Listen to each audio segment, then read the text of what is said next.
Mister राज व्यास, कल hero मोटो के number आए थे और नंबर तो ठीक ठाक ही दिखे थे। शेयर में हमने करीब 2% के आसपास की तेजी भी दिखी। हाईएस्ट एवर इन्होंने रेवेन्यू पोस्ट किया, डिविडेंड भी दिया।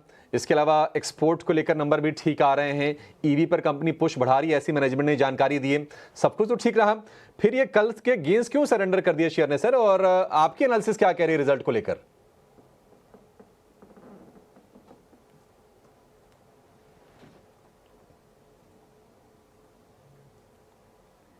अच्छा ठीक है, राज हमारे साथ नहीं है। निमेश भाई, आप हीरो मोटो पर व्यू देंगे, शेयर आज क्यों गिर रहा है ये?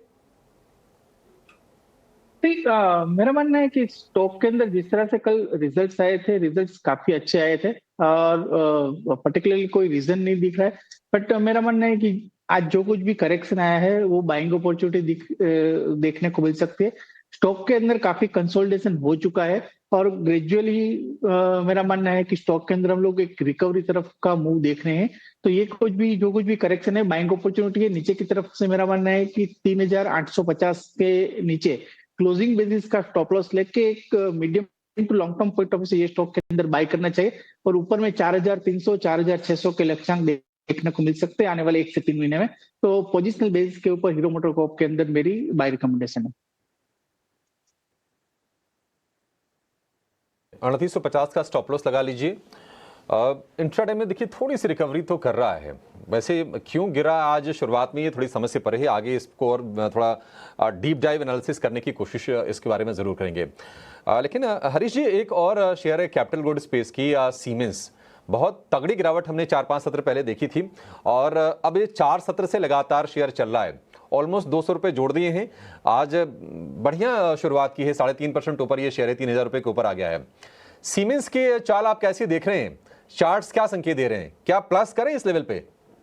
बिल्कुल, अगर सीमेंस का चार्ट देखते हैं तो एक टाइम कंसोलिडेशन के बाद स्टॉक प्राइस वापस ऊपर की ओर आ रहा है और ऊपर की ओर अभी फिलहाल के लिए अगर देखा है तो इमीडिएट बेस में रेजिस्टेंस इंट्राडे के लिए 3090 के आसपास है, 3090 के पास।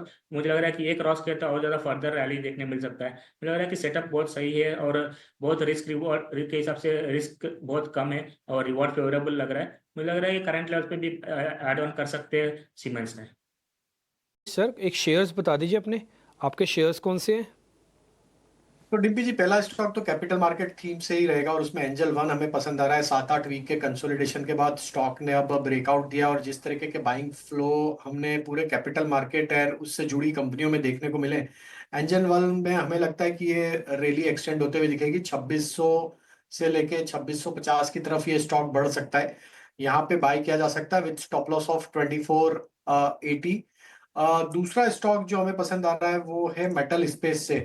आज मेटल स्पेस में भी एक अच्छा मोमेंटम बना है और जिस तरीके के मूव ओपनिंग से ही हमने देखा है सारे मेटल स्टॉक्स में आए।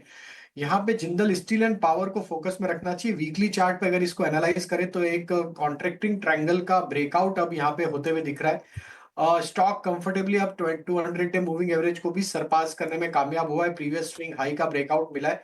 तो जिस तरीके के structure Jindal steel and power के, हमें लगता है ये स्टॉक में अब नेक्स्ट टारगेट 960 970 की तरफ आते हुए दिख सकता है। बाय किया जा सकता है विद स्टॉप लॉस ऑफ 905।